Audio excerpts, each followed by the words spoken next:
just trigger them, just give them that impetus to able to act the way they acted. But they acted out of their jurisdiction. I think these are the issues that we ought to condemn and look at how to salvage the situation and make Nigeria good for us. Well, you know your right is protected. You know, if you also have the means to able to challenge anybody that infringe on your right. But now it's totally different. And these are the issues that we must team up together to condemn in totality.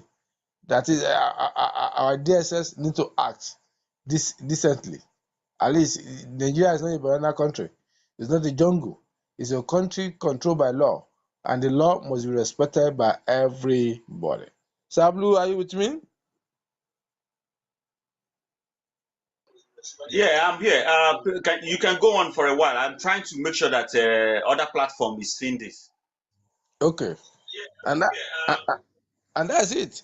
When you look at it now, the issue of DSS trying to be rascal. When you look at their track record is not palatable. See the way they invaded National Assembly, the heartbeat of Nigeria, and that's why some of them acted sweetly, because people cry out against them, and based on the public opinion, the Tinubu, the Osinbajo has to do what?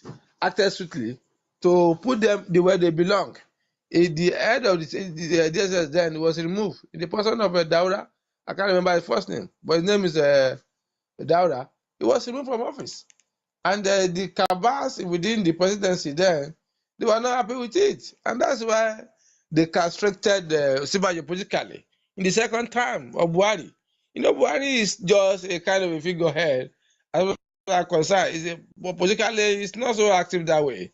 It's not active. It's not somebody that's very assertive, but it's a kind of very soft-minded human being, just a nice man. And when you are too nice, you can be a good leader, and that's just the bitter truth. If you are not assertive, you are not domineering, you are not bully, you can be a good leader, and that's exactly what he is. And those who are just trying to use that weaknesses against him, and that's why we look at the corruptions that under the second-term regime, it was so monumental that nobody can even describe it perfectly, because of the kind of atrocity that most of the officials under him committed. Because when they knew, they now discovered that it is not the Buhari that we know in 1984 that is not governing now in this dispensation now, and they took advantage of him, and they sucked Nigeria to the marrow because of his lack of political awareness and incapabilities to able to supervise things properly. And this gave them the impetus and the drive to able to unleash monumental fraud on Nigerian states.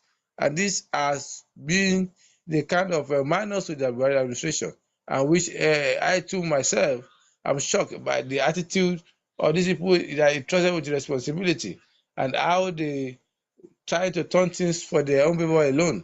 I think these are the issues that really happen. And this thing has continued to reoccur in this DSS, trying to reassert themselves as if they are above the law. And this is very wrong, because the law created them, and you can't be bigger than what created you. And exactly.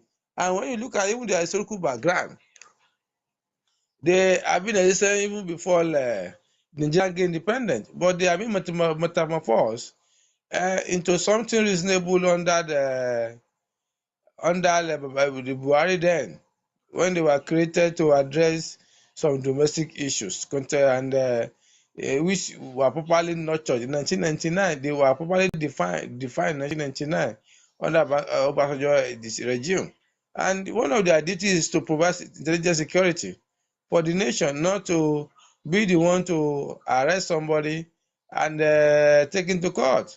I don't know whether they are trying to amend their law where they have the right to prosecute in the court of law. But when you now look at